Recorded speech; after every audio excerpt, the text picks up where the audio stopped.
lovely Maple Grove, Minnesota, and 6footmama.com. This is Still Growing with Jennifer Ebling. Still Growing is a gardening podcast dedicated to helping you and your garden grow. Hi there, everyone, and welcome to Still Growing, and thank you for listening. I'm your host, Jennifer Ebling. Today's show is all about basil. I'm calling it Basilmania. It's my all-time favorite edible to grow in the garden. In fact, my first purpose for digging in the dirt every spring is to plant my basil crop, and this year was no exception. Many gardeners associate the smell of basil with summer, just by rubbing a basil leaf to release its earthy, rich fragrance with hints of both mint and clove make me remember teaching my children how to harvest basil out on the deck where our kitchen garden is located. In fact, one of the first recipes that my kids memorized by heart is how to make basil pesto. Now, my family is definitely not alone in our love for basil. Without a doubt, it's among the most popular culinary herbs.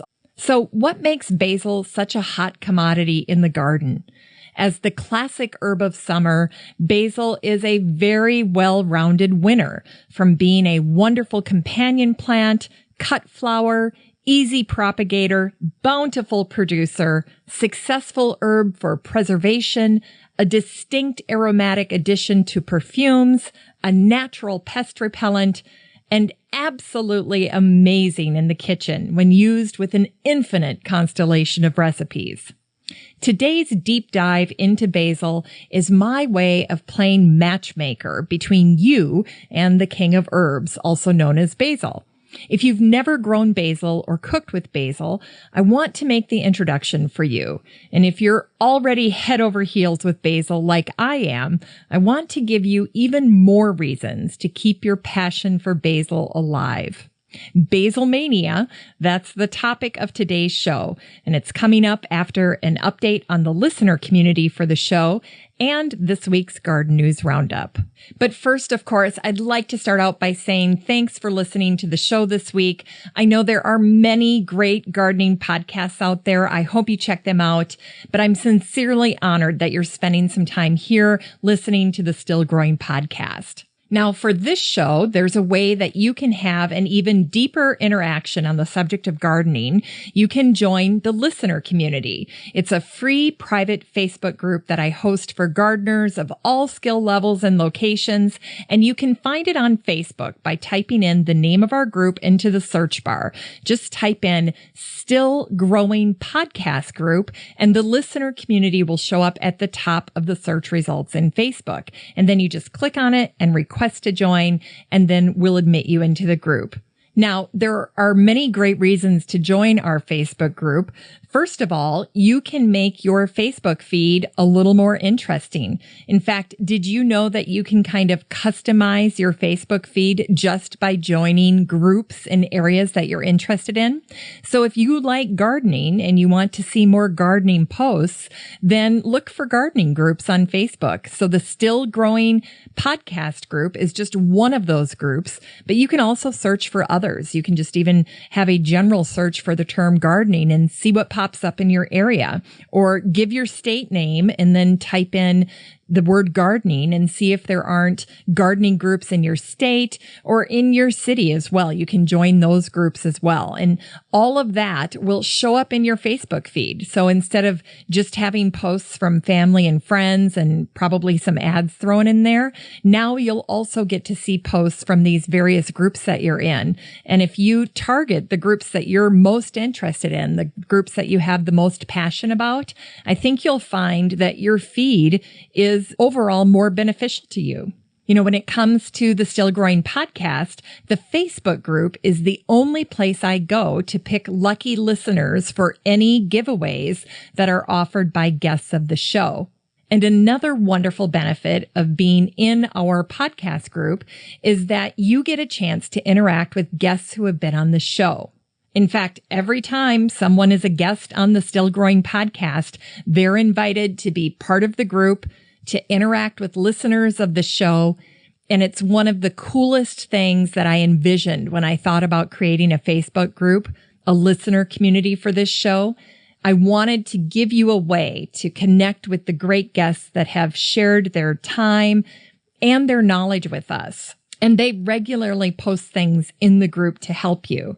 So that's a wonderful benefit.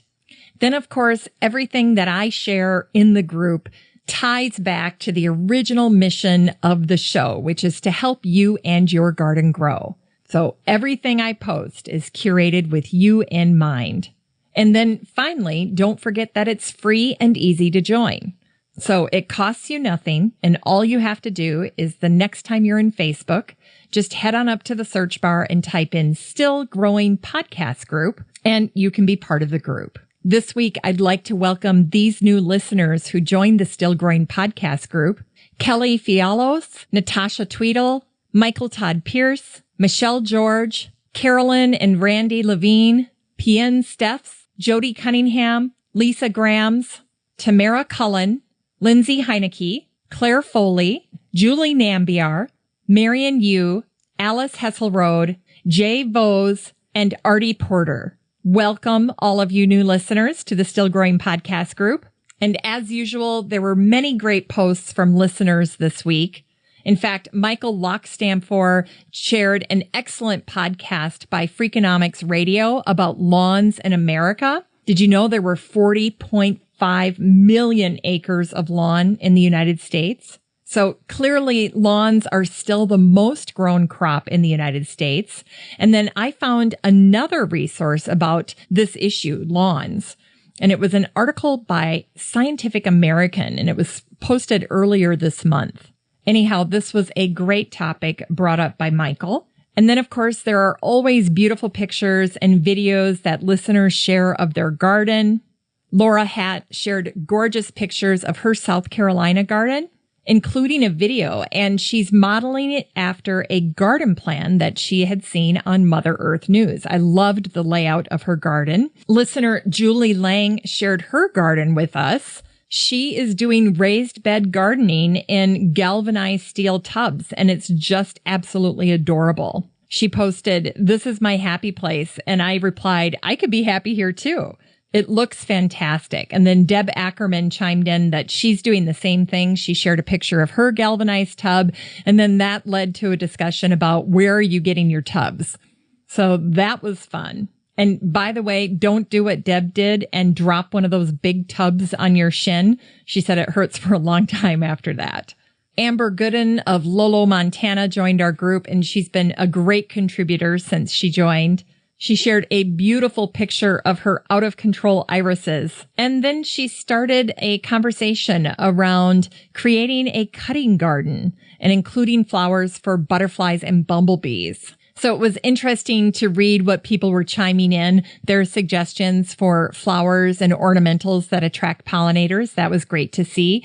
John Lowen out of Ontario, Canada, shared pictures of his garden. It's a beautiful pastoral scene. He's got a gorgeous place to garden.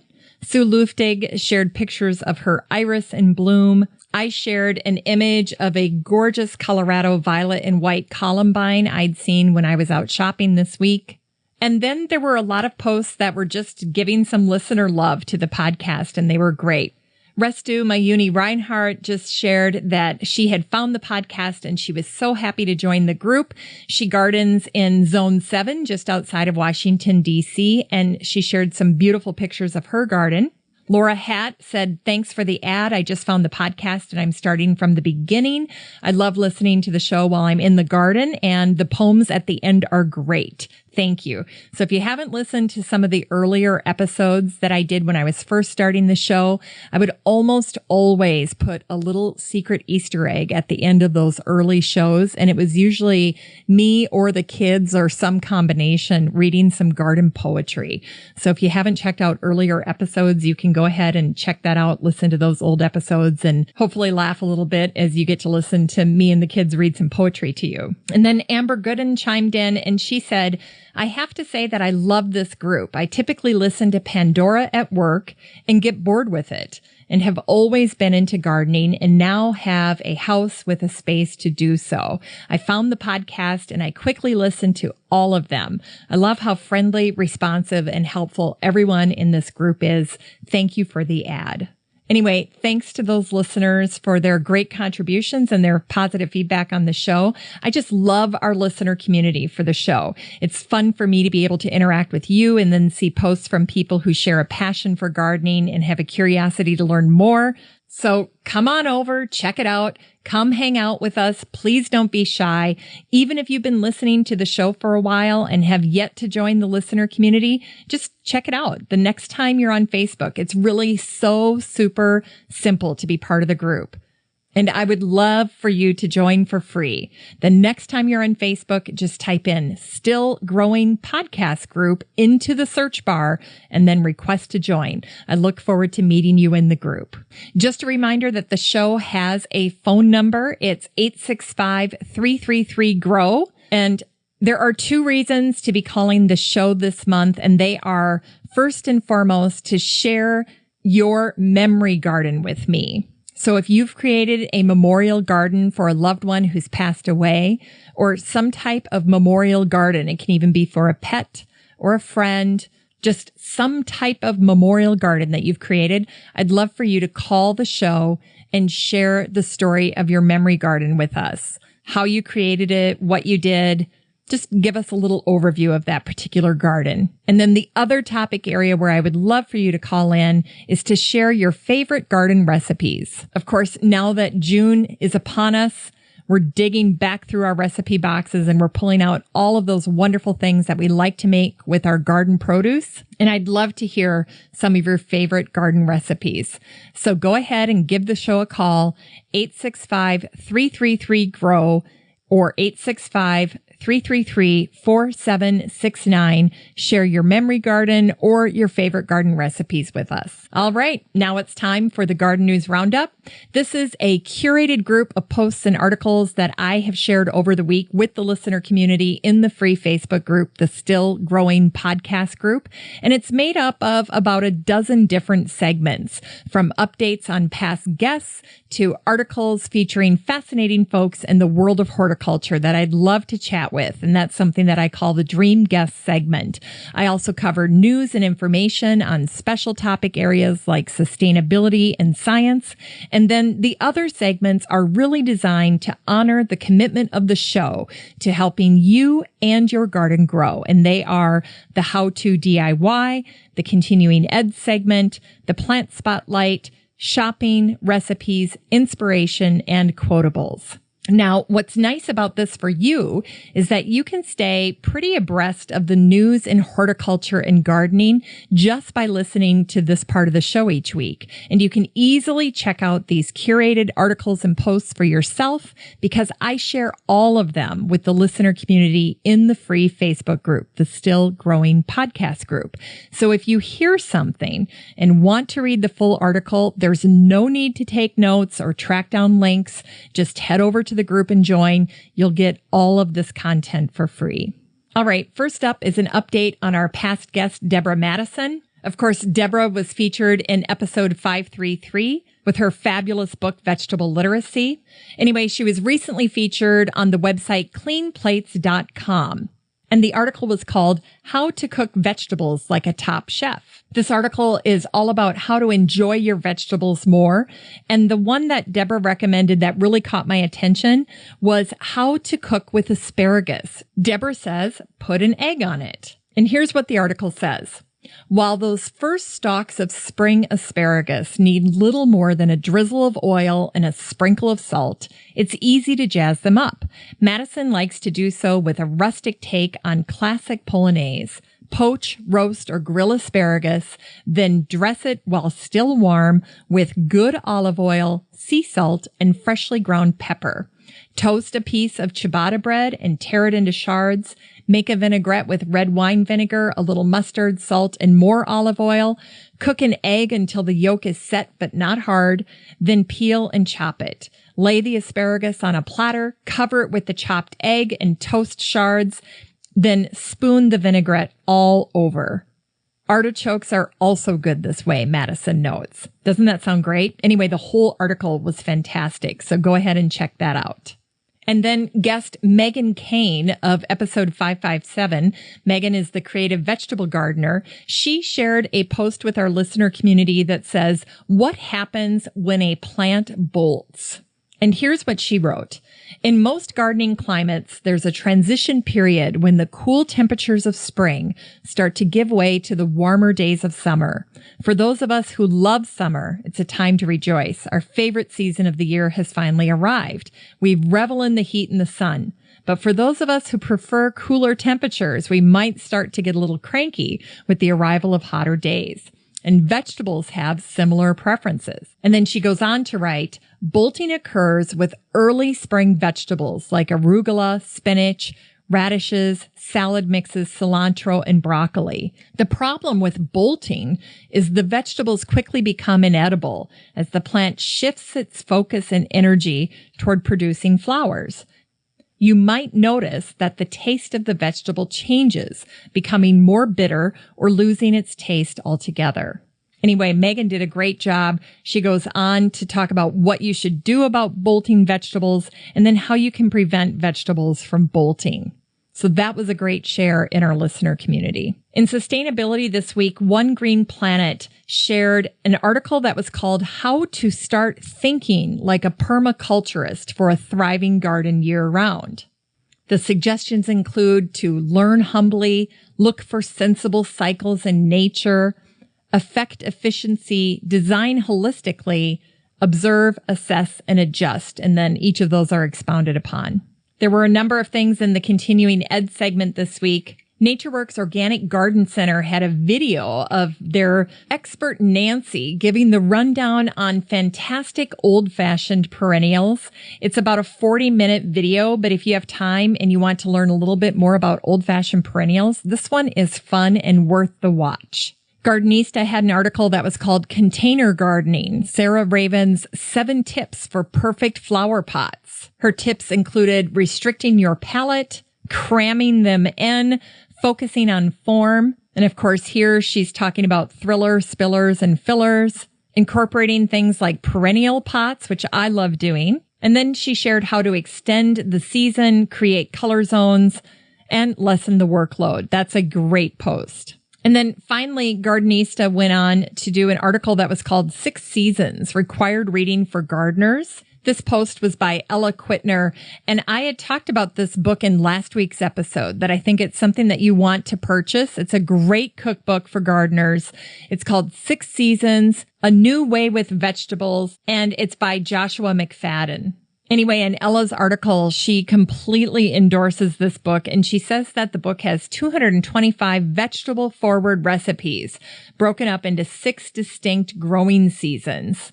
And it's very timely for right now because he's divided summer into early, mid, and late. Anyway, it's fun to read this overview of this cookbook. It's on its way to my house right now from Amazon, and I'm excited to read it.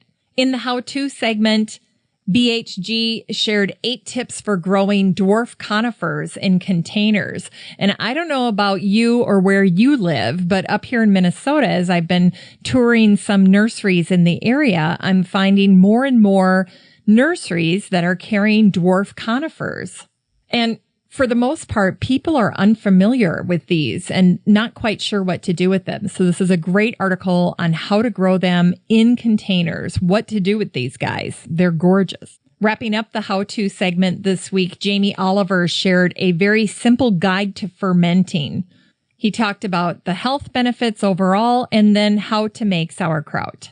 In the plant spotlight this week are 2 plants. The first is bachelor buttons, and the second is Solomon's seal. Both of those articles offer very nice overviews of those plants. In the news segment this week, there were 5 very different, very crazy, wild posts and articles that made their way into the segment this week. The first was a fun article that was shared in Nestorama. And it's about what happened to the Memorial University of Newfoundland's Botanical Garden. They were celebrating Canada's 150th anniversary, and they'd planted this tulip garden. And when they planted these bulbs, they planted it to resemble the flag of Canada. But then sadly, as the tulips were about to bloom, a moose came through and ate them. And so there was a picture of these gardeners in front of their munched on garden. It was kind of a sad little thing to see, but that made the news segment this week. Up here in Minnesota, buckthorn eating goats are debuting in Minneapolis parks this past week. Toward the end of March, these goats were released into parks with the goal of having them eat buckthorn. And the Minneapolis Park Board is hoping that the hungry animals will be a good alternative to using herbicides to treat invasive species. And get this, they're paying $33,000 for use of the goats. Now, I don't know how they get the goats to only eat buckthorn and not some of the plants that they want to keep, but this is the strategy that they're employing. I'll have to learn a little bit more about it. And then I don't know if you heard about this story. It was on a lot of the news channels, but it's a story out of North Carolina. And there was a $500 million opium poppy field that was discovered behind a home. And it was kind of crazy how it was discovered because the police went to the house. They knocked on the door because they were looking for something else. And when the guy answered the door, he said, "I guess you're here about the poppy plants." And that wasn't why they were there. So then when they went behind the house and they start looking, they see all of these poppy plants. In fact, they seized over 2,000 pounds of poppy plants that were growing on the property. Just crazy. And then in Fresno, California, nearly $1 million worth of stolen bees were recovered. In fact, Fresno authorities say they've uncovered the biggest beehive theft they've ever seen. So the police apparently got a tip about some stolen hives, and when they showed up at an orchard on the outskirts of town, they found this guy in a beekeeper suit tending to all of these beehives that were just kind of all over the place. And the police said it was like a chop shop of stolen bees. There were just lots and lots of different boxes. Get this. In total, detectives discovered 2,500 stolen hives belonging to 12 different victims. And authorities believe all the bees were stolen in California over the past 3 years. Some belong to beekeepers from as far away as Montana and Missouri. Interestingly enough, it's common for out-of-state beekeepers to truck in bees to pollinate California nut crops, which are a tidy source of revenue for the state. Almond farming alone contributed over $7 billion to the California economy in 2014. And then rounding out the segment is a post from the Telegraph. And the headline is, "Giant agave plant bursts through the roof of grade 2 listed greenhouse, ... again." This is a fun post by Sarah Knapton, and her post starts out so funny. She wrote, "To allow one giant agave plant to erupt through the roof of a grade 2 listed greenhouse might be considered unfortunate, but to let two starts to look like carelessness." Sadly, custodians Phil and Janice Dades had just finished repairing the glass panels of their Victorian Italian glass house in Ramsgate, Kent, when they noticed that a second agave was starting to wake up. These plants can live for 100 years, and they bloom spectacularly just once in their lifetime before dying. In fact, most gardeners will never see the flowers. When I interviewed author Pam Pennick back in episode 555, we were talking about her book, The Water Saving Garden. She went through this. She had a beautiful whale tongue agave that she'd named Moby, and this thing started to bloom. And it shoots up into the air like 20 feet. And then sadly, after it blooms, it dies. So this is what was happening inside this greenhouse. And so to not only have one, but two agaves bloom, that was just absolutely incredible. But it was a crazy in the news segment this week. In the Dream Guest segment this week is a group of photographers, Richard Avedon, Jim Baylog, Susan Middleton, and David Litschwager. And what makes their work so spectacular is how they use the power of a simple white background. So for instance, if you're taking a picture of a flower or a butterfly and the background is all white, without that distraction of a normal background, we can concentrate on the appearance of the subject, and that creates its own composition within the limits of the frame. It's an approach that personalizes, and it makes for very striking images. Anyway, there was beautiful floral photography happening here, all with a simple white background. And this piece talks about what you would need for a macro field studio, how to create this white background when you're shooting things like flowers outside. And there was a striking image of how they had set up to shoot fire lilies. And they said the only downside is the fact that you have to carry all of this gear outside to make it happen. Anyway, it looks really cool, and I'd love to talk to them about how they do it and some of their tips and tricks. In Science this week, there were 5 posts. The first is a beautiful new see-through frog that when you look at this frog, you can actually see the heart pumping inside the frog. The frog is a new to science Amazonian glass frog, and it has skin that is so transparent that you can see its tiny heart beating in its chest. That was very cool. There was an article out of the UK that's talking about how disease tolerance genes could give new life to ash trees in England. This is important because there's a fungal infection that has the potential to wipe out 90% of the European ash tree population. The disease is called ash dieback, and it was first identified in Poland, and it devastated the native ash tree population there. Then there was an article here locally that was talking about how scientists are planting 400 acres of Minnesota pines to survive climate change. The aim is to preserve northern forest species, not just the trees, but also the mosaic of plants and animals that rely on them to maintain biodiversity. And then as I was reading this article, I was thinking about this post that I had shared last week from Purdue University. And later on in the article, they actually referenced this piece.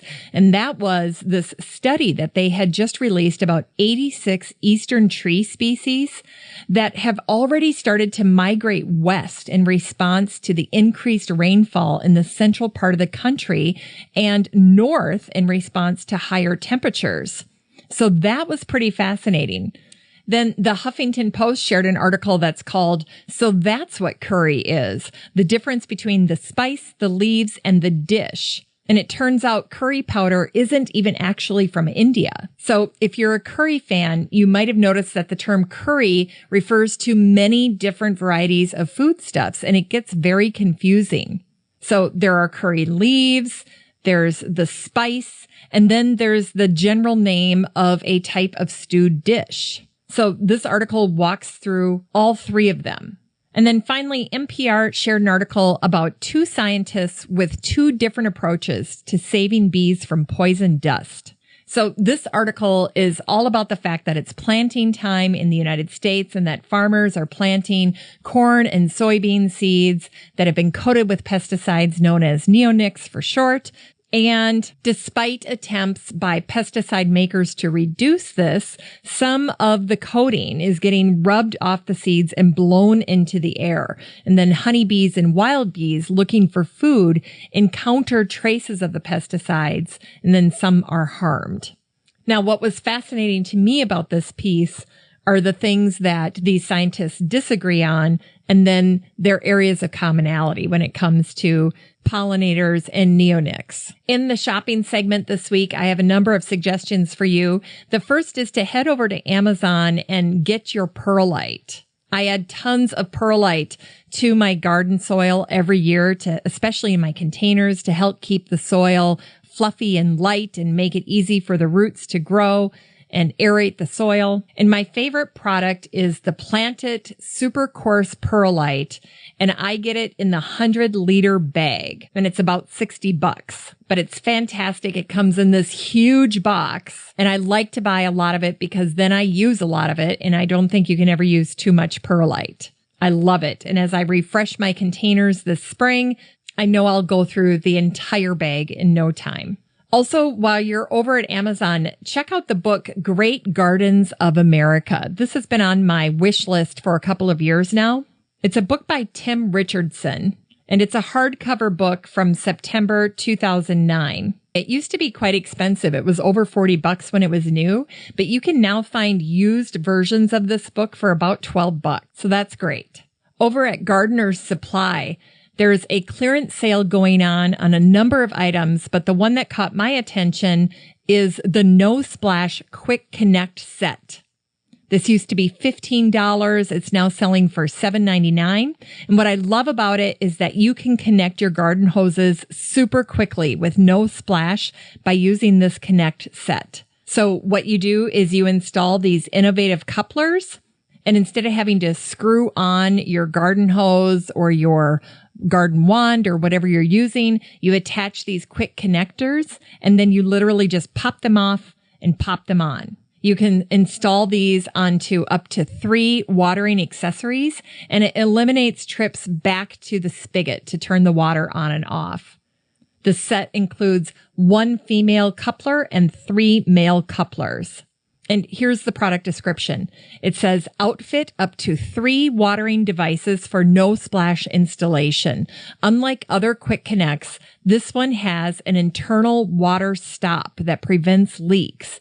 Simply attach the female coupler to your hose and the 3 male couplers to your nozzle, sprinkler, wand, or other watering accessories. Now you can leave the water turned on and change out the accessories without getting soaked. This fits standard garden hoses. I love it. I know I'm going to get hooked on it, so I bought a couple. In inspiration this week are 2 posts. The first is from Gardenista. It's 10 garden ideas to steal from Spain. Great inspiration here, including reflecting pools, walled patios, archways. These were just drop dead gorgeous. And then the last one was a fun one. It was a Chelsea Flower Show favorite, and it was a water hut. It was this little building that was made out of weathered copper for the frame and then surrounded with glass. And the goal was that you could go in this water hut and admire the scene from all aspects. Finally, in the quote segment this week, there are 2. The first is from William Bryant Logan from the book Dirt, The Ecstatic Skin of the Earth. He said, "How can I stand on the ground every day and not feel its power?" And then, in keeping with the topic of today's show, basil, I found an ode to basil on the website Unbored Housewife, and I thought it was so clever, I wanted to share it with you. Here we go, Ode to Basil by Unbored Housewife. Basil, sweet basil, you are a true summer treat. Straight from the plant is the only way to eat your tender green leaves on caprese salad or penne. The uses for you are vast. They are many. In ice cream or cookies, you're an unexpected flavor. You make me creative and cause me to savor the warm summer air and my bare feet in the grass. I'm pondering ways to store you when autumn comes to pass.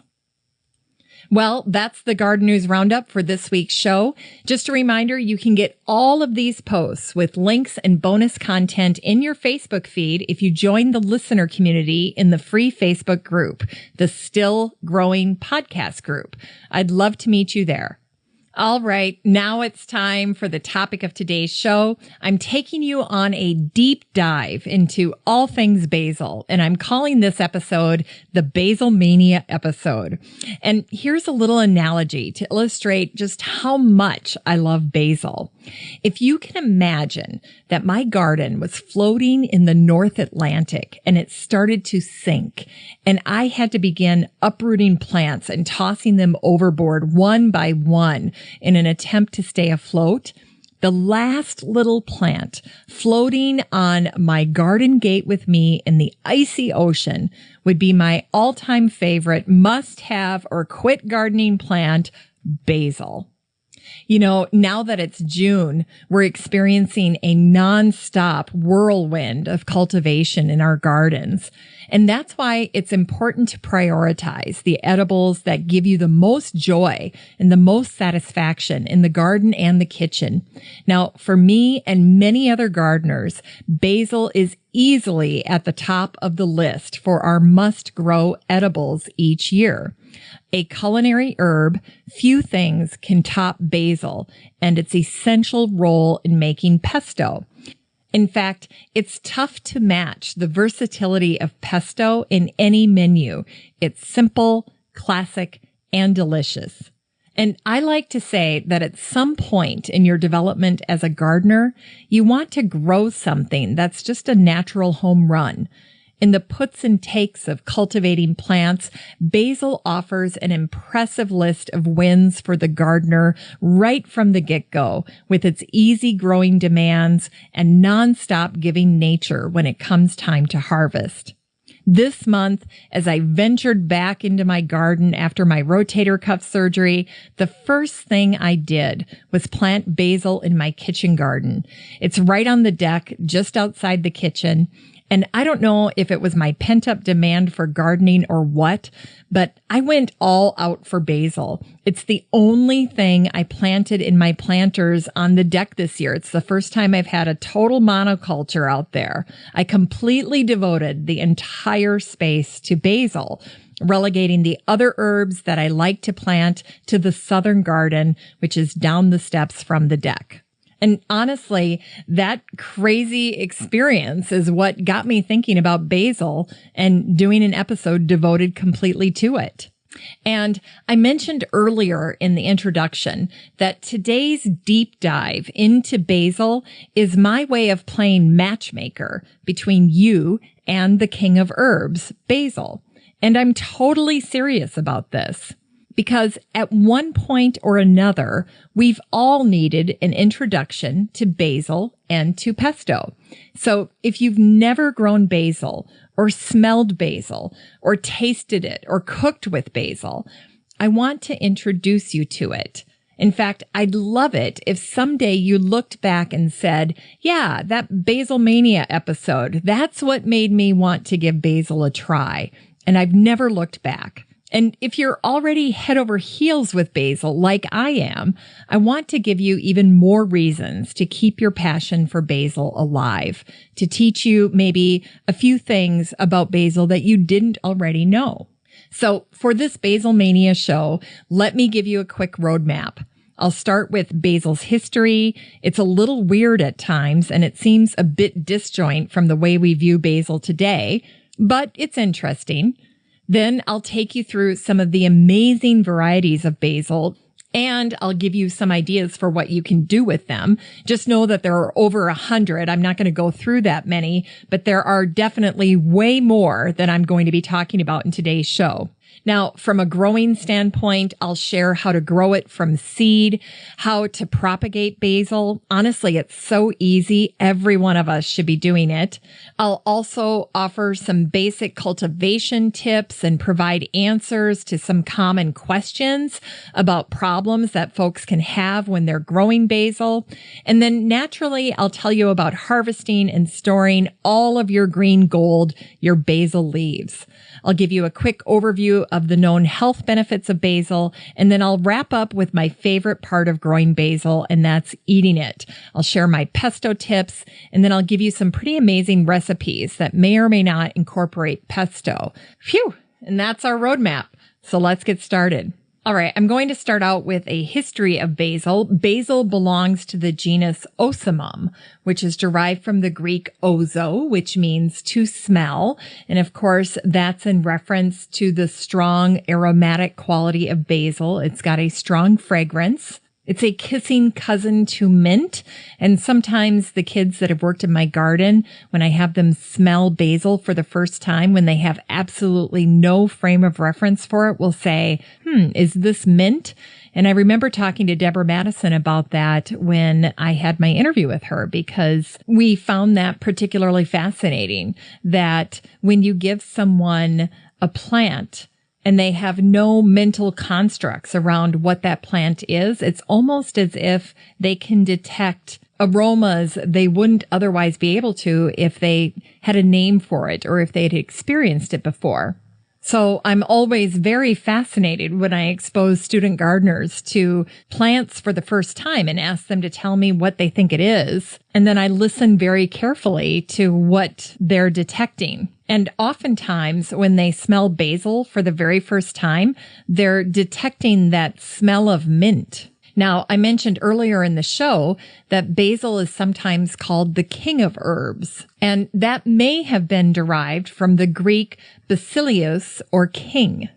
In France, basil is often given the name herbe royale, which shows how positively it's viewed in France. Basil is native to Asia and Africa, and it's believed that it was brought from India to Europe through the Middle East in the 16th century and subsequently to America in the 17th century. Now, in terms of some of the cultural history around basil, there are some really interesting beliefs that people have had about basil over the years. The scorpion is historically associated with basil.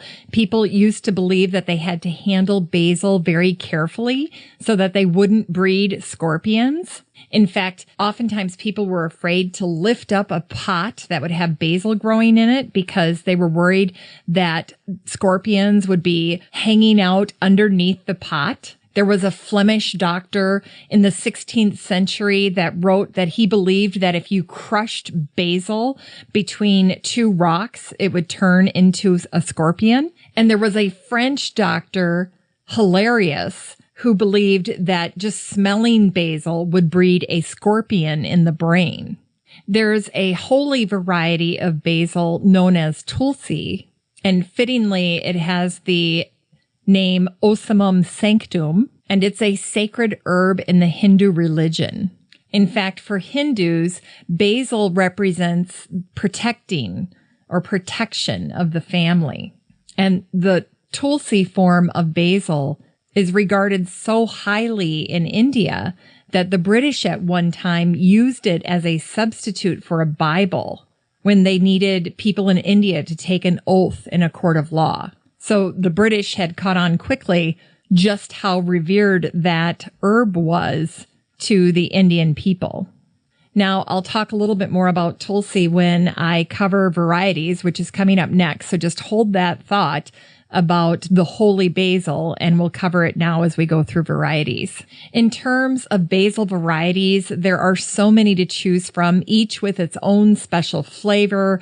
They'll have their own foliage color, aroma, and size. Every gardener seems to be partial to one type or another, and basil is so versatile. It makes excellent container plants, and it's also easy to tuck into your flower beds. You can choose from green basils or purple basils that can offset the colors that you're using. You can plant the dwarf varieties about 6 to 8 inches apart, and then the larger varieties about a foot to 18 inches apart. And of course, I like to plant mine in just these containers that are right on my deck, right outside my kitchen door. So I'd like to begin by reviewing the sweet basils. These would include Genovese, large leaf, mammoth basils. Certainly the most common cultivar of basil is sweet basil or the Genovese basil. And I always say you can never have too much Genovese basil. This is the classic basil, and it will always be my favorite. And of course, as we're going through these different varieties, keep in mind that basil is a tender annual. It's very sensitive to cold. So up here in Minnesota, we have to wait till late May or early June to plant basil. And if you've ever planted it prematurely, if it's too cold outside, you'll see your basil just shrivel up and die. They do not like the cold. So every year I wait well beyond the last frost date to plant my basil. Now, the mammoth basil offers exactly what you would expect. Mammoth leaves, huge leaves. These leaves can be as big as your hand, and it gives you the ability to use large quantities of basil with a single plant. Mammoth basil is often a favorite pick for pesto. The leaves are large, they're crinkled, they're light green, and you can even use an entire leaf as a standalone on a sandwich. There's also a variety called Italian large leaf. It's a sweet basil with larger leaves than most basil varieties, and it will give you tons of flavor. Now, there's a sweet little minuet basil that's considered just a charmer in terms of the basil garden, and it's spicy bush basil. It has these tiny little leaves on small mounded plants. It's perfect for pots or for lining the garden along the edges, and you can cleverly deduce from the name, spicy bush basil, that the little leaves have an intense flavor that adds a punch to sauce or soup. Now, to add to their charm, these basil plants are a soft green. They're about 8 to 10 inches in height and width. Since the leaves are little, I'll often have younger kids harvest them because their little fingers are perfect for harvesting those leaves. But I absolutely love the compact shape of this basil, and I grow it every single summer. And because the leaves are so little, you don't even need to chop them. They can be put in whole into whatever dish you're using them for.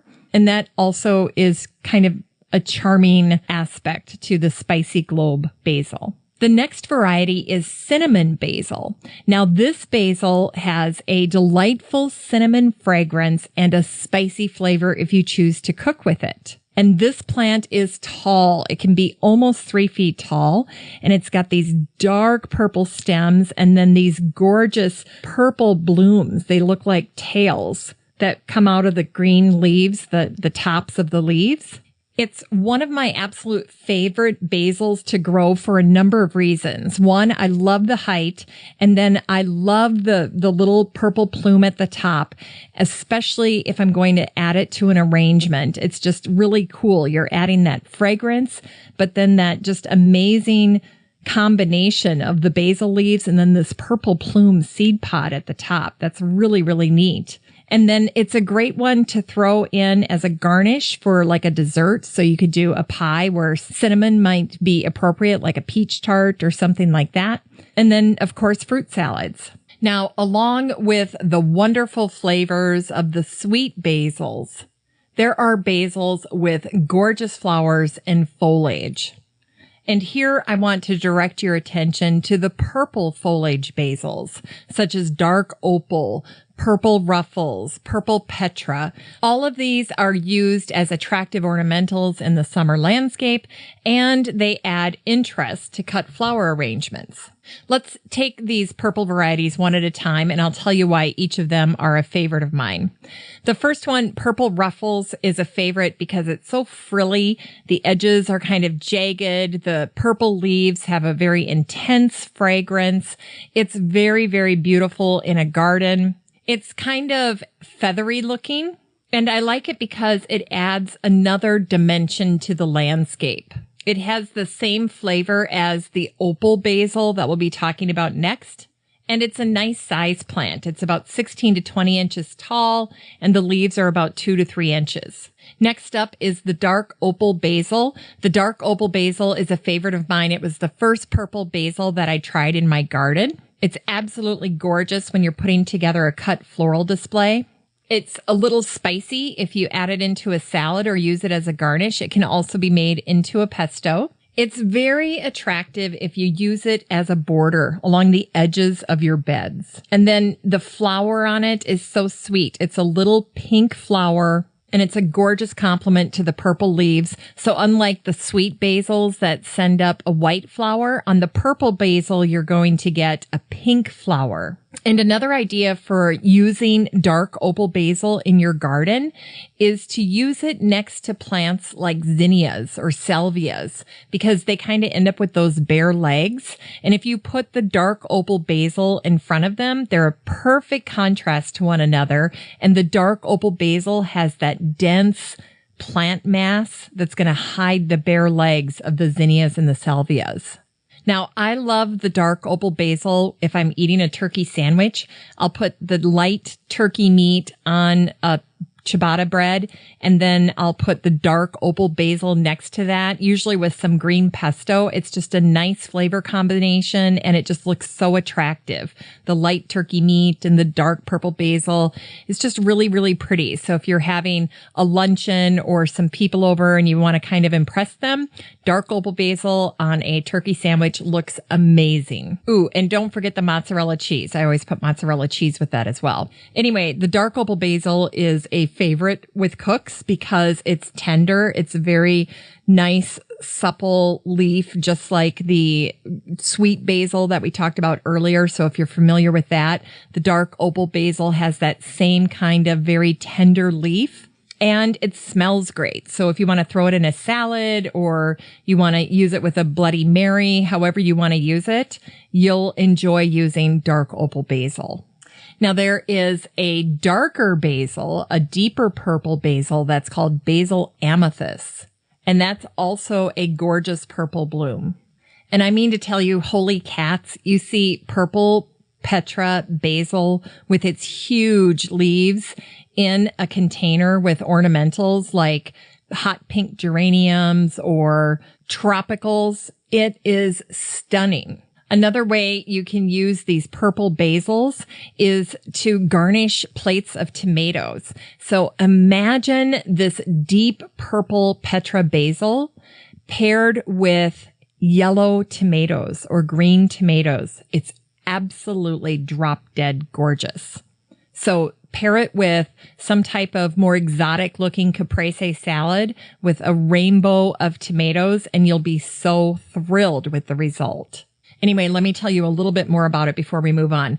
Purple Petra has rich, glossy, dark purple leaves. It grows from 12 to 24 inches in height, and it's almost a foot wide. It's got kind of a licorice flavor, but it's very, very mild. I know you can get it in seed form from Botanical Interests if you're looking for it and can't find it. And I also like to plant it in the garden next to eggplant. I like that contrast. Another variety of basil that's very popular is Thai basil. It's licorice scented, just like the purple Petra. And what I like about it is it has the purple stems and then the green leaves. And the variety I'm thinking about in particular is the Siam Queen Thai basil. Thai basil is very ornamental. It's got these purple stems and then dark purple tinged foliage, and the flower spikes are purple as well. The plants grow about 18 inches tall, and they do have that licorice kind of clove flavor, and that just goes so well with stir fry or any type of meat dish that you might be putting together. Great fragrance, great overall color. They're very pretty. Next up are the citrus flavored basils. So there are a variety of lemon basils. There's lemon scented, there's lemon, there's sweet Danny. All of these are the lemon scented basils. That basil called sweet Danny, I've grown that before, and it's very vigorous, and it has a very, very nice lemon smell to it. Of course, anything with that citrus smell is usually a deterrent to insects, so you can rub it on your skin and use it as kind of a natural mosquito repellent. Now, how you can use the citrus basils in cooking is you can add them to fruit salads or just regular salads. You can also add them to pasta or any type of marinade or fish. I like to use them like freshly clipped, and I'll add them to kind of an herbal tea. So even just putting water in the microwave until it's hot and then pinching off the lemon basil and letting it steep and then drinking that, it's very refreshing. It's very kind of cleansing feeling. It's very nice. And then there's also a lime basil. This one has small, compact green leaves with the white flowers that you would see in the sweet basils. And the lime basil I also like in the fish and chicken dishes. You can add it to things like lemonades as a garnish or margaritas, things like that. Now, I think I mentioned that there are over 100 varieties of basil, and I just want to go over a few that people maybe are not as familiar with. The first is Basil Pesto Perpetuo. It is absolutely beautiful, and it's so easy to grow, and it actually grows almost like a small columnar shrub. That's what I would think of it as. It's got variegated foliage, so it's a mix of kind of white and green. So the freaky thing about this plant, the standout feature is the fact that it grows upright in this column format, and it can grow up to 4 feet tall and 36 inches wide. So this can be quite a hefty basil plant. And because of that, it has a kind of different ornamental value in the garden. Now, this one does not flower. So you've got this basil plant here with the Perpetuo that's going to produce the foliage that you're going to use all season long. So you're going to get lots of product from this one plant. Now, in terms of placement, think about this basil for maybe more compact spaces or smaller gardens where you would be using containers because of that columnar form. This basil is ideal for that. And then instead of doing what I do, which is plant so many different types of basils and all the little individual plants, you can probably get by with 1 or 2 Basil Pesto Perpetuos. And just imagine if you had them in containers, like 2 containers flanking the entrance to your garden or to your front door, however you want to use them. I think with that columnar shape, they could be really attractive, and you could do some underplanting around them as well. I see on Burpee's website, they say 1 to 2 plants per person, 4 to 6 for making pesto. So factor that in. Another basil that's really fun to grow is Christmas basil. And what's great about Christmas basil is that it combines the best of both Genovese, the sweet basil, and then the Thai basils. So what you end up with is this plant that's got big, glossy green leaves, super shiny, with the beautiful purple flowers, and then a very fruity holiday aroma, which is why it's called the Christmas basil. In fact, this variety is often used in cuttings like bouquets, especially for weddings during the holiday season. Now, next up is the holy basil, and I told you before that I was going to talk about it a little bit more in depth, so I'm going to do that right now. The holy basil is that revered plant in the Hindu religion that's often referred to as sacred basil or tulsi. Now, what I think is interesting is basil is often referred to as the king of herbs. Well, tulsi is often considered the queen of the herbs for its restorative and spiritual properties. So tulsi has a number of different spellings, but it's been used for thousands of years to support responses to stress or natural detox, increase energy, restore harmony, that kind of thing. And because tulsi has this property of helping the body handle stress, holistic medicine regards tulsi as an adaptogenic herb. Adaptogenic herbs have been used to promote and maintain wellness and to support the body's reaction to stress. Holy basil is very interesting. There are a lot of posts about it on social media. People write about it as an ancient herbal remedy for stress relief. People drink it as a tea and add it to foods for anti-inflammatory and antihistamine purposes. And some people even use it for insomnia. Now, in terms of which types of basil are best for growing inside, think about incorporating things that are compact or high yielding. So this would include basils like that Siam Queen, that Thai basil, the Pesto Perpetuo. There's a basil called Fino Verde. It's one of my favorite salad herbs. The leaves are small and easy to use, and it's great in containers, and it also is very compact. There's a basil called Dolce Fresca basil. It doesn't get leggy, so that's fantastic. That's another reason why that one's really nice. And when you look at that Dolce Fresca basil, it looks a lot like the Genovese, except it stays much more compact. It does not get leggy. It looks great in containers, and it was the 2016 AAS winner. So it's very productive and delicious. All right. So that covers the varieties of basil that I'm familiar with and that are some of my favorites. And now let's move into growing basil from seed. And I have a fun clip that I'd like to play for you. It's from episode 535 with my friend Beth Billstrom. She's the blogger over at morethan.oregano.com. And she also has a fine art photography business.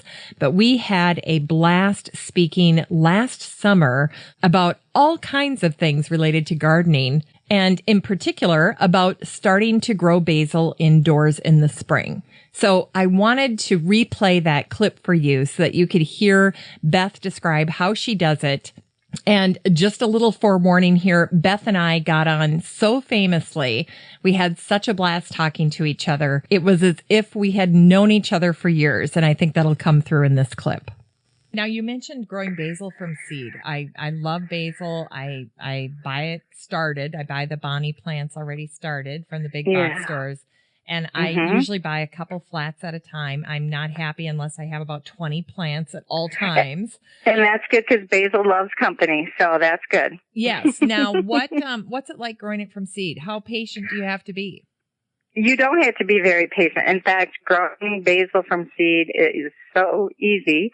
You could take even just, if you just wanted to grow it as like little microgreens, you could even take just like something, a little dish, kind of like a pie plate, and put, your soil in it, sprinkle your seeds over it, sprinkle a little more soil and keep it moist. They will pop up very quickly. And if you want to just use them as microgreens, then you can kind of just snip those off, use them in whatever you want, and just replant. And that's a good way to keep basil growing over the winter. Because if you try to do a full basil plant a lot of times over the winter, it gets kind of spindly and it'll just like shut down on you. Okay. So that's a great method to try if you would like to have fresh basil over the winter. Mm-hmm. I like that. And it's a great thing to do with the kids too. It's a great thing to do with the kids. And once you start growing basil, in many of the garden centers are really offering a lot of different varieties. But just like anything that you grow from seed, you always have more choices available to you if you decide to grow from seed. So any of the large seed companies, if you go on their websites, they'll have lots of different types of basil that you can try. Anything from lime basil to spicy basil, Asian basil, purple basil. I mean, there's just so many different varieties that are really fun to try. And if you do enjoy that and want to put them in your containers or in your gardens, a lot of those types of basils, when they flower, they will also attract a lot of the different pollinators that you want in your garden. So the bees and even the hummingbirds, things like that, they'll attract. So it's really a great thing. Well, that's good. Now, when I use this plate method and I'm growing the basil, I'm going to call it my Beth basil. Which might not be the same as holy basil, but we know. But it's very close. And I'm sure your husband would agree, right? It's very, very close. Yes. Well, listen, I love to do that. I'll get a plant or something from somebody at a plant sale. And, all right. And one of my first plants that I bought at a plant sale was from this sweet old lady named Doris, and I bought her dahlias that she so loved. And of course, I said, Doris, what are these called? And she's like, I have no idea. And I said, well, they're my Doris dahlias.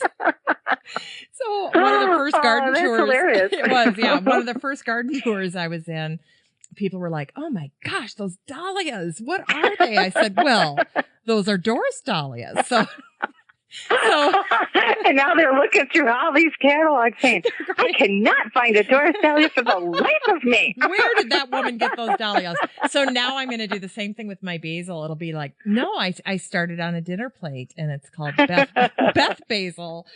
No, on a pie plate. A pie plate. It needs a little bit of depth. You'll be spraying it with water and saying, why won't these things grow? I can't get this to grow. I got to talk to Beth. I got to talk to my grower. What am I doing wrong? I got bad basil here. Why won't it grow? Bad batch. Well, honestly.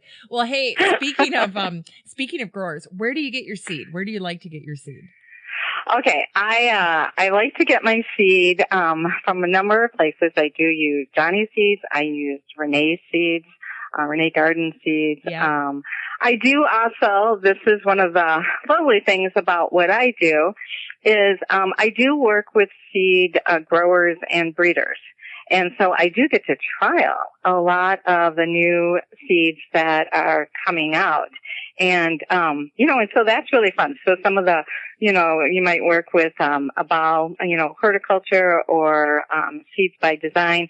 They don't provide seeds right to market, but if you go through Johnny's or Renee's or some of these other places, then you will get their seeds as it kind of goes down into the retail line. But Johnny's is a good one. Like I said, Renee's is a good one. Those are your favorites. I have some Burpee seeds. I do use Burpee seeds. They have a great organic line of seeds that I really like. So do you have little pots all over your house or all over your garden outside with herbs in them? I can't imagine that you're confining yourself to this one triangle planter. No, I'm not. In fact, during the winter, like as winter goes into spring, it gets a little comical because, someone from my family will open up a cupboard and there will be, chives germinating because chives germinate better in the dark, so chives will be germinating down there. And of course, then I do have my growing station downstairs. I'm just growing basil, and, in a pie plate. in a pie plate. But, that's as a home gardener, you just have to be pretty innovative. If there's a really good light source, and that's something that you can, when you buy seeds, buy those seeds that have good directions on the back. I always try to tell people that because it'll tell you how it germinates best. Not all seeds germinate the same.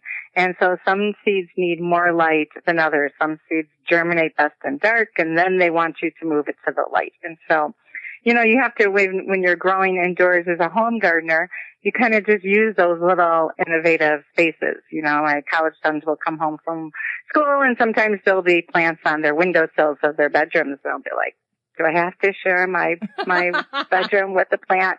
Yes, you do. You're like, honey, I know you can't close your shade, but just dress in the dark. That's right. Oh my gosh, I love it. Well, that was fun. I loved my conversation with Beth Billstrom of More Than Oregano.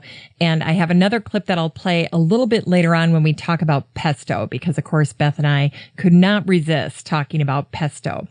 But let's do a quick overview of growing basil from seed. As Beth mentioned, basil is easy to sow from seed and it's relatively quick to germinate. Of course, don't forget that basil is very sensitive to the cold. So if you're transplanting seedlings in the spring from indoors to outdoors or have plants in the ground, you need to watch those spring temperatures and then cover them or move them if needed. Now, one of my favorite things to see on social media in the spring are all of the pictures of people's basil seeds popping up after about 4 or 5 days. The plants are very sweet when they come up. They have 2 little leaves that are at the very, very top. And if you're growing the purple basil, those leaves will be purple. And if you're growing the green basil, the leaves will be green. I had a second cousin post pictures of his basil. And one of the things that kind of ensued from that post was the fact that using heating mats is often a good thing to do to get a head start on growing basil indoors. And of course, if you don't have good lighting, you'll need to add fluorescent lighting. But to get the soil to an ideal temperature for speedy and successful germination, consider using a heat tray. And when gardeners do not heed the warning that basil is a tender annual and does not like cold, they usually end up posting pictures of their basil on social media and they'll say, oh, my basil's sulking or my basil is not looking good. And it's just a factor of putting it outside too soon before the temperatures have a chance to warm up. In fact, a good rule of thumb for most folks who want to grow basil is to make sure that it's getting at least 6 hours of sun a day and warm temperatures above 50 degrees Fahrenheit at night and during the day. Now, in addition to sowing basil from seed, a cutting of basil will easily root when placed in water. And this method is so easy, so simple to do, I'm continuously surprised that most gardeners don't do it already. And what I'm talking about here is taking cuttings. This wonderful little trick will save you tons of money. In fact, you won't believe how easy it is to generate an abundance of little baby basils just from one basil plant. I've been creating new basil plants using this method for years. And honestly, every time I show a visitor to my garden this little trick, they are blown away. Because, of course, who couldn't use more basil? And I think this is a skill most gardeners should be familiar with because so many recipes call for multiple cups of basil. It's not uncommon to see a recipe that says you need 6 to 8 cups of basil or a quarter pound of basil. And that is a lot of basil. And if you figure that even if you're going out to buy Bonnie plants, that those plants are about $4 a pop, it can add up quickly. So what are we going to do? How are we going to propagate it from cuttings? Basically what I do is when my plants get to about 6 to 8 inches tall, I will chop off the top third of the plant and then cut it up into little pieces. Seriously, one plant can give you up to 10 or 12 baby basil plants. And to me, this is really no different than starting a new cutting of my pothos houseplant or a Hoya houseplant where you just take a cutting and you put it in a vase of water and you wait for it to root and then you transplant it into a pot with soil. It's that simple. So when I'm taking cuttings, I like them to be about 3 inches tall. And then just like when you're arranging a bouquet, you strip off the lower leaves before you put it in the vase. That way they don't get all mushy and make the water turn yucky. And then you just want to put that vase in front of a windowsill that gets a lot of light. And I usually have between 6 and 8 cuttings in a vase at one time. I switch out the water every couple of days to make sure that it stays clean. And then within a week, not even, you'll start to see roots forming on the bottom of the plant. You'll see all kinds of roots, little tiny roots that are forming. They're very robust. And every day, more and more are going to pop up. You're going to see them. And I let the roots grow until they look pretty substantial. They're about 1 inch to 2 inches long.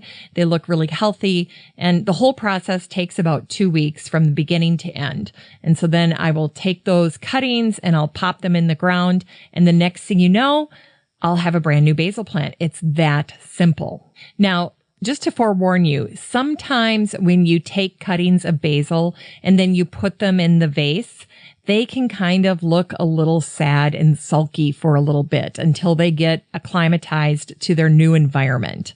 That's totally normal. And also, don't forget that when you're putting a cutting in the vase, those are not the basil plants you want to be harvesting from. They're trying to grow roots. You don't need to be snipping basil leaves off of those poor little cuttings. If you need basil, make sure that you go out to the garden and harvest it from the plants that are already out there growing and doing well. Leave these plants to be working on growing new roots. That's very important. You don't want to take away from any of that energy. Now, just a few words about cultivating basil outside. Make sure that your basil is in well-drained, moist soil with a neutral pH. I always compost on top of the bed before I even begin planting in it. So that's something that I do at the beginning of the season. And other than that, I don't add any fertilizer to the beds where I'm planting basil.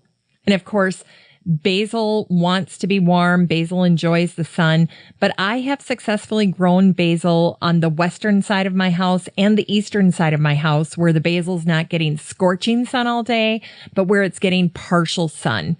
And those basil plants obviously grow a little bit slower. So if you're slow to harvest or you have things that are kind of getting in the way of you getting out to the garden to harvest, sometimes that's a great way to grow basil in partial sun.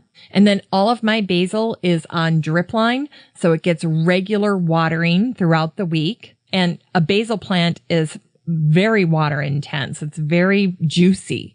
So they definitely need water. And they're a great indicator plant. If they're drooping, you're in trouble. You need to get them water right away.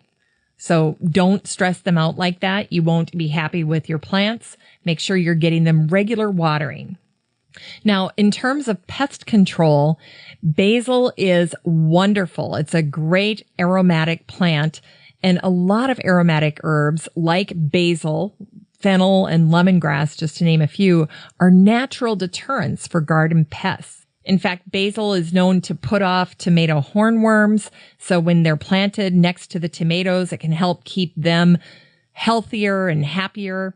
And then over the past few years, there's been research that has been talking about growing basil near peppers.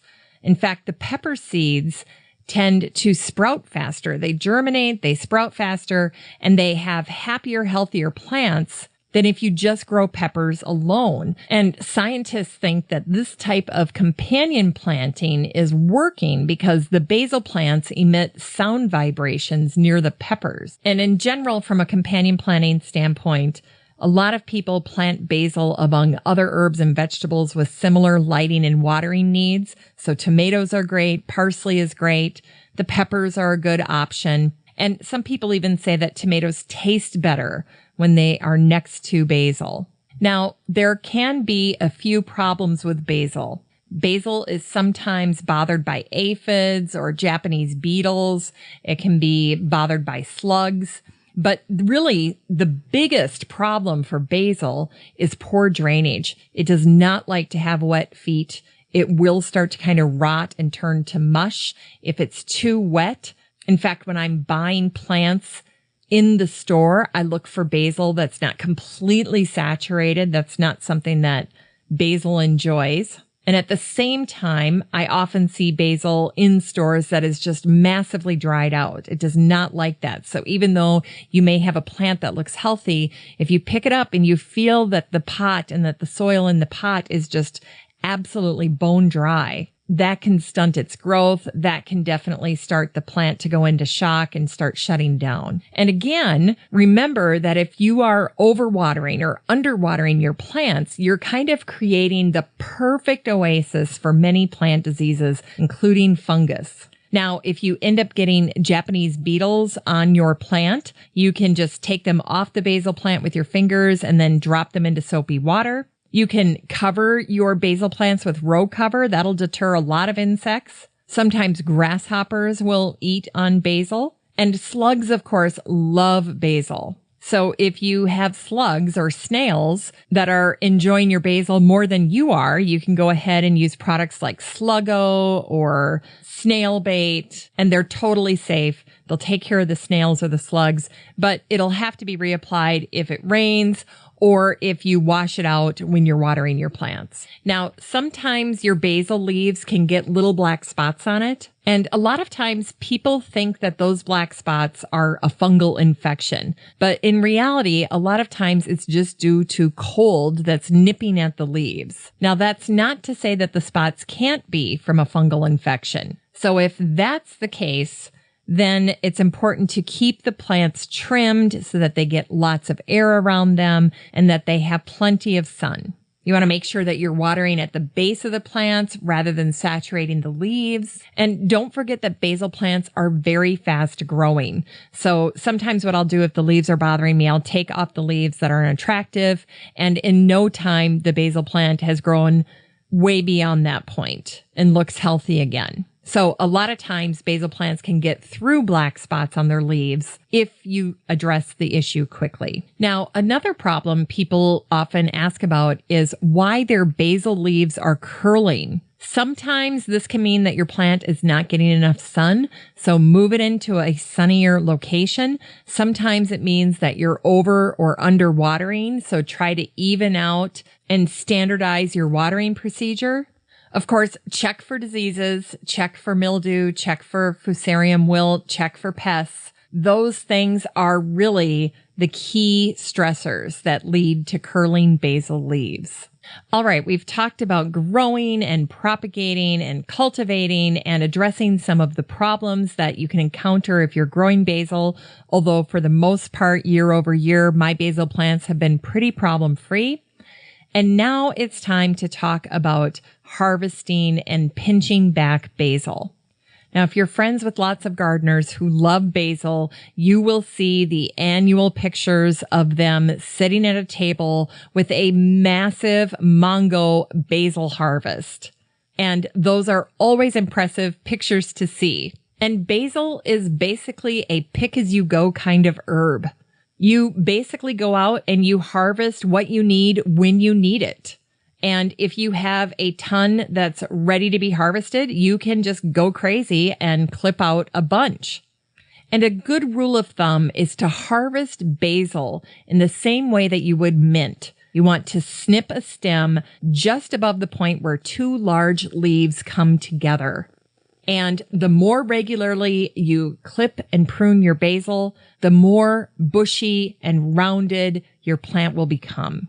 And of course, the goal is to harvest basil before the plant bolts, before it sends up a flower. But if your basil gets away from you, you can always just pinch off the flower. They're actually edible, by the way. And once you take the flower off, the plant can direct its energy to growing tasty leaves again. In general, I tell people to harvest no more than 2/3 of the plant, so leave 1/3 of the plant behind. And of course, as you're harvesting, you can use some of those cuttings to propagate more basil, to continue to succession sow your basil throughout the summer. So basically, think about your basil as being a little magical, because where you cut one stem off, you usually get 2 new ones to grow back. And if you do a great job of pruning your basil, your plants will produce for a very long time. So in general, I would tell you that you can begin harvesting basil anytime just by snipping fresh leaves whenever you need them. Make sure that you harvest the whole stem by cutting just above a pair of leaves, because they're always together in a set. Once you do that, you'll get 2 stems in its place where you put the cutting. You want to make sure that if the plant bolts, if it goes to flower, which means it's going to seed, that you pinch those flowers back to keep the flower from going to seed. And then that will help prevent your basil from getting woody or losing flavor. And then just keep thinking about harvesting your basil from the top down. So you want to go from the top of the plant to maybe the second rung of leaves, and then go just a little bit above those leaves and cut the stem right there. Don't start harvesting from the sides of the plant.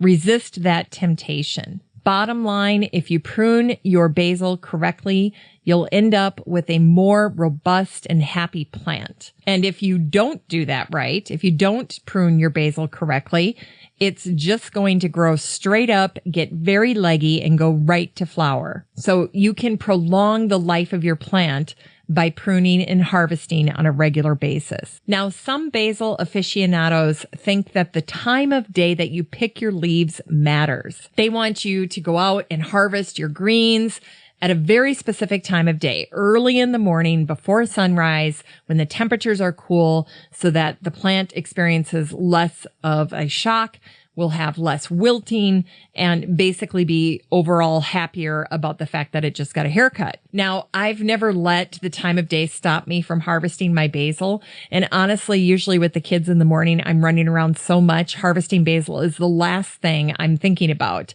And generally, I harvest my basil when I need it. So if I'm making a caprese salad for supper and I want basil, we'll go out at that moment and get the basil. Or if we're making a salad, that's when we'll get the fresh basil. But just bear in mind that experts say the time of day that you pick your leaves does impact your plants. Now, sometimes people write in that when they're harvesting basil with their fingers will turn black. This can happen when the plant juice gets on your fingers or under your fingernail when you're pinching that stem back. So to avoid this, just use a kitchen scissors or wear gloves. In any case, if you get that on your hands and your hands have turned a little black, don't worry about it. It goes away in a few days. And just a reminder that basil is not the only herb in the kitchen garden that benefits from regular pruning. The same principles apply to other herbs, including thyme, lavender, rosemary, pineapple sage, oregano, or rose-scented geranium. And just like with basil, when you prune these, you'll see tiny new leaves forming next to the stem. Basically, the more you prune, the more your plants grow. All right, that wraps up pruning and harvesting, and now it's time to talk about storage. There are so many ways to store basil. I want to highlight just a few that I've talked to other gardeners about. One lady that I talked to just chops up her excess basil and then packs it flat in a Ziploc freezer bag. She squeezes the air out of it, writes the date down, and then just puts it in the freezer. And then when she wants it, she just snaps off a chunk in the winter and adds it whenever she wants. Many people use the blender. They'll take their basil leaves, they'll add enough water so that they can puree it all together, and then they put it in ice cube trays to freeze it, and then they'll transfer those cubes to another freezer bag, another Ziploc freezer bag, and then they use those little cubes throughout the winter. Some people do the same thing, but instead of using water, they'll use olive oil. And still others will add garlic to that concoction so that they have basil, garlic, olive oil cubes for cooking. Now, Beth Billstrom from More Than Oregano likes to infuse some basil in vinegar to use in recipes. And she adds it to tomato sauces that she puts together to preserve for the winter. So there's another use. One unique way that I read about is to make frozen basil cigars. And what she does is she dips branches of basil in boiling water for 10 seconds to blanch them very briefly. And then she removes the leaves and she stacks them up about 5 deep. Then she rolls the leaves like tight little cigars, wraps those little cigars in waxed paper, and then freezes them in airtight containers. Now, as for me, I make pesto with my basil, and so I preserve my pesto. I'll store that. I'll talk about how I do that in a little bit. And then that's how essentially I use my basil throughout the winter. In terms of health benefits, basil is an excellent source of vitamin K and manganese. It's a great source of vitamin A, vitamin C, and copper. It's also a good source of iron and folate, magnesium, calcium, and omega-3 fatty acids. Research has shown that basil helps with DNA protection. It has antibacterial properties. It has anti-inflammatory effects, and it's heart healthy. In ancient Rome, Pliny the Elder recommended basil tea as a remedy for nerves, headaches, and fainting spells. Basil blends well with citrus oils, marjoram, lavender, rosemary, and peppermint. I found a recipe online that uses sweet basil, and it's for morning spray. And it's a combination of basil and grapefruit.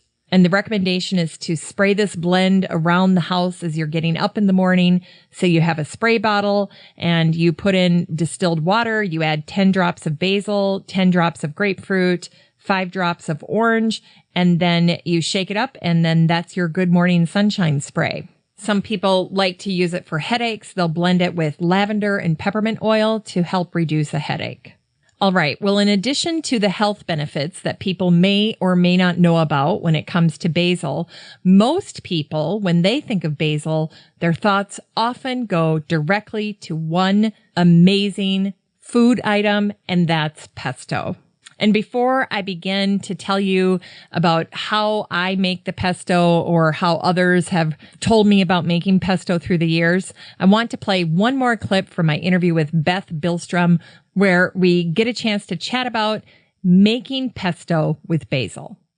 This year, I really honed in on what do I use and what are the kids like. And probably our number one thing is pesto. We love to make pesto. Yeah. Mm-hmm. And we went to a class, Emma and I did, with Jeff Sandino. He's a chef in town. He does a lot of community ed classes. And he used to cook at Filio. Remember Filio in Uptown? It was this restaurant that stayed open till like 4 a.m. or something insane.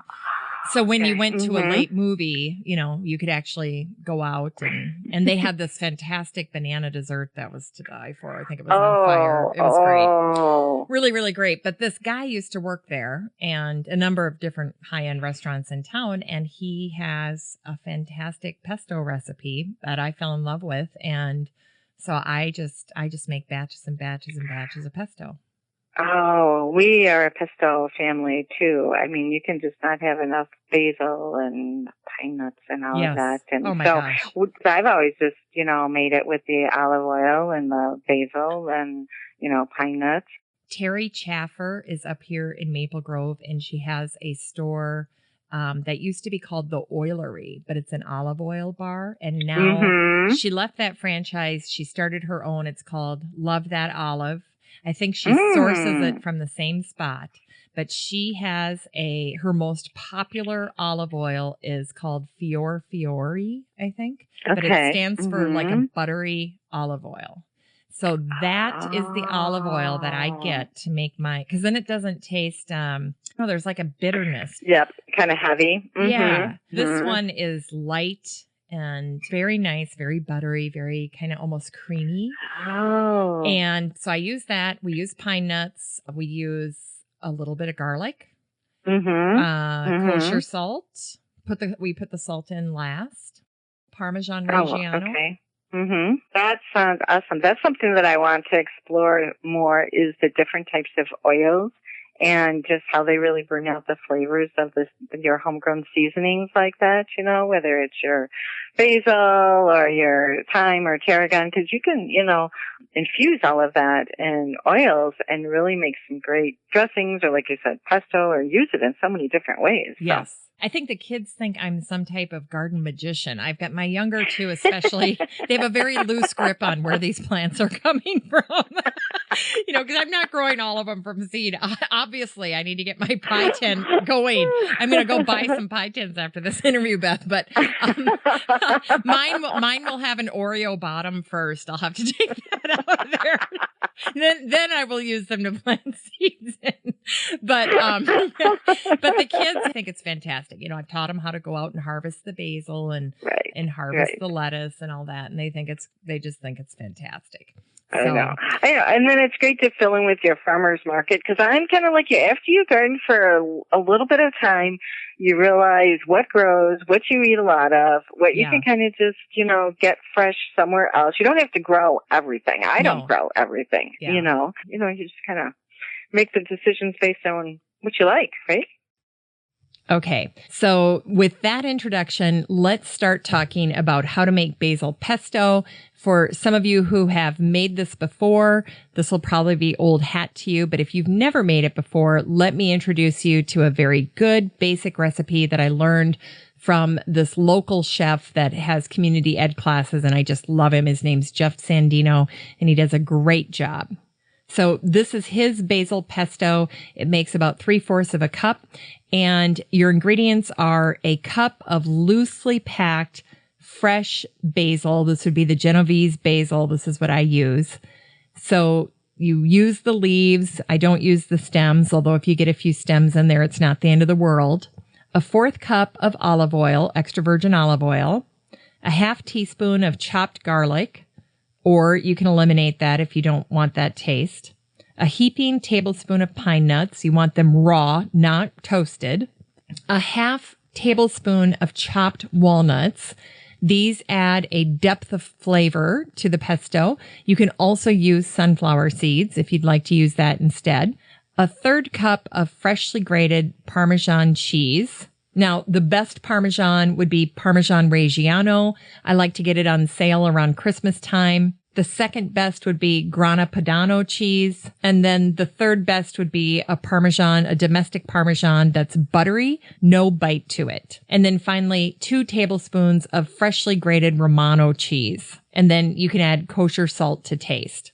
So what you do is you're going to take your basil and the olive oil and you're going to put it in the food processor or your blender and you're going to blend it until smooth. That takes about 20 seconds. Then you'll add the nuts and process that until smooth. That takes about 20 seconds more. You'll start adding your cheeses, process that for another 20 seconds, and then finish with the garlic and the salt. You don't want to over-process the garlic or it can become too strong. So you can taste it as you go and adjust the salt and the garlic as necessary. And that's it. That's basil pesto. And then what Jeff told us to do is you lay out a piece of saran wrap and you put your basil pesto on the saran wrap kind of in a log shape. And then you roll it up into the saran and twist up the ends. And then I put it in a Ziploc freezer bag. And then when I need basil or that basil pesto flavor, I just break off a hunk from that log, and that's how I get my basil. And I make gobs of this stuff over the summer, just so we have enough to get us through the year. Now, when I was collecting tips on this, here were some of the things that had come up when I started talking to people about pesto. The first is some people get their pine nuts and their Reggiano cheese from Amazon. So look into that. That might be a good option for you. Some people like to make their pesto with toasted pecans. Some people have suggested adding just a little lemon juice to the basil puree to help the basil keep that bright green color. In fact, in one of my Cook's magazines, I ripped out a section where it was talking about keeping basil green in pesto. And here's what they said. There's no getting around it. Pesto looks the best right after you make it. With time, it can oxidize into a drab army green. And that's true.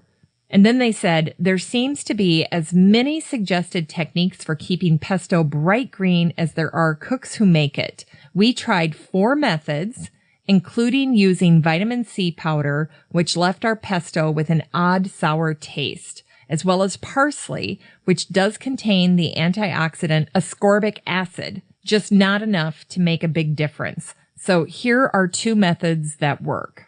So the first method is blanching. How it works is that blanching deactivates the enzyme that causes browning when basil leaves interact with oxygen.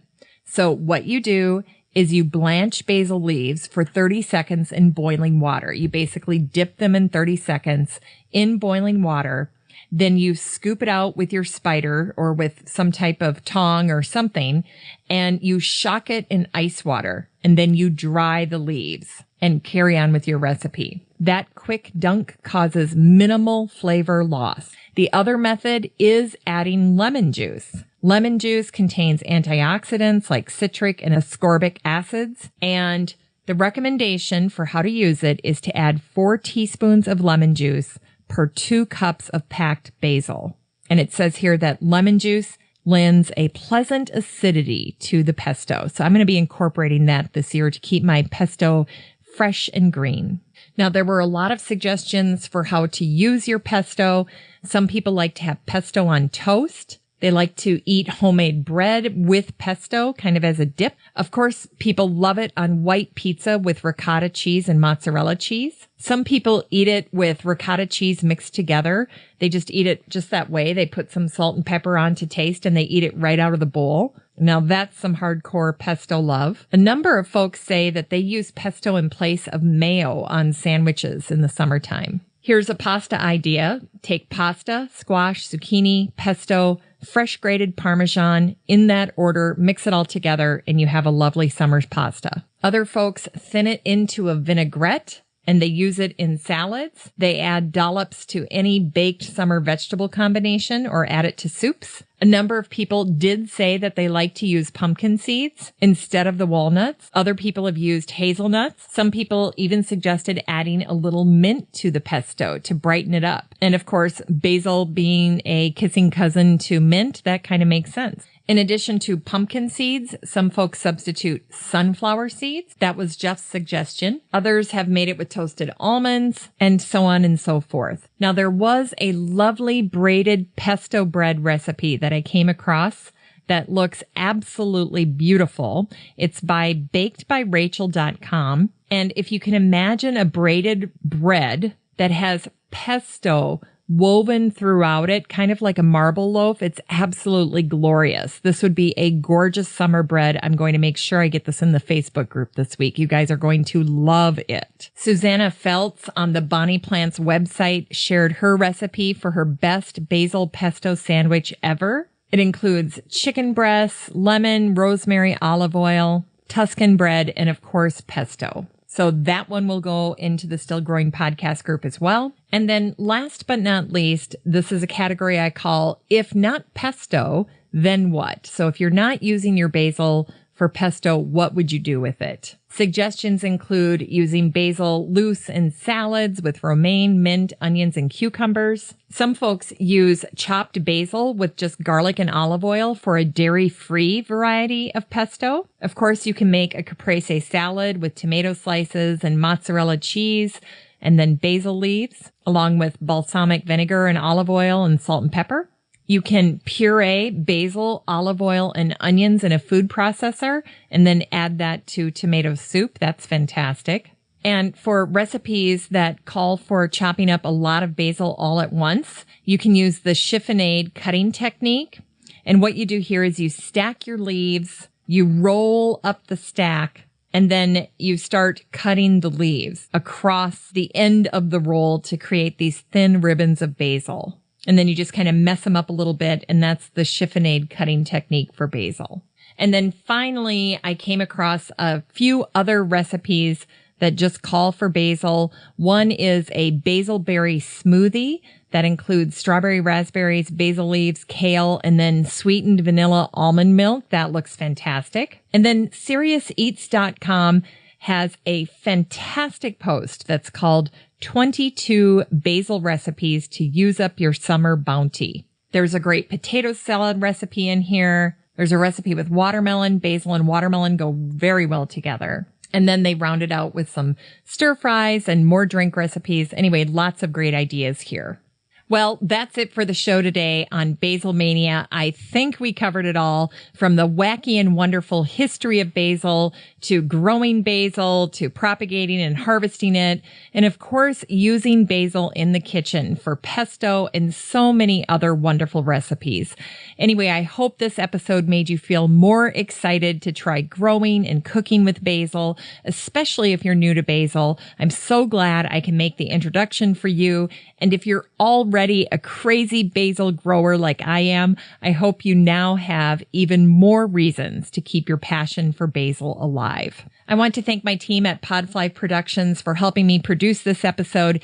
Eric Begay, my fabulous editor, Ayn Kadina, my copywriter and my show notes creator, and David Gregerson, my project manager. And just a reminder, I'll have all of the generous information that I shared on the show today, all about Basilmania, over at my website at 6footmama.com. That's the number 6FTMAMA.com. Just click on the Still Growing Podcast tab, and the show notes for today's episode will pop right up. I want to thank my listeners that are in the Still Growing podcast group, the listener community. I love seeing your posts about your gardens and the things that you're curious about. And I love it when you share great articles and information with the group. And of course, I'd like to invite you to participate as well.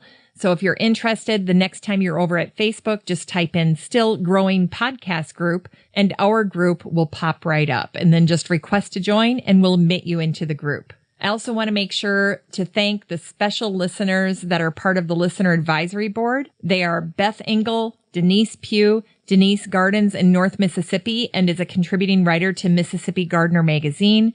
Amy Von Atchen, Patricia Chandler Newport. Patricia gardens out of Kego Harbor, Michigan, and is the owner of Backyard Urban Gardens. Deb Gibson and Peggy Ann Montgomery. Peggy Ann is the brand manager over at American Beauty's Native Plants, and she was also featured in episode 553, where we talked all about native plants and why you should be incorporating them into your 2017 garden. I hope you get a chance to grow or plant or propagate or harvest some basil this week. Have a great week, everyone. Still Growing with Jennifer Ebling is a 6footmama.com production made in lovely Maple Grove, Minnesota. Still Growing is a weekly gardening podcast dedicated to helping you and your garden grow.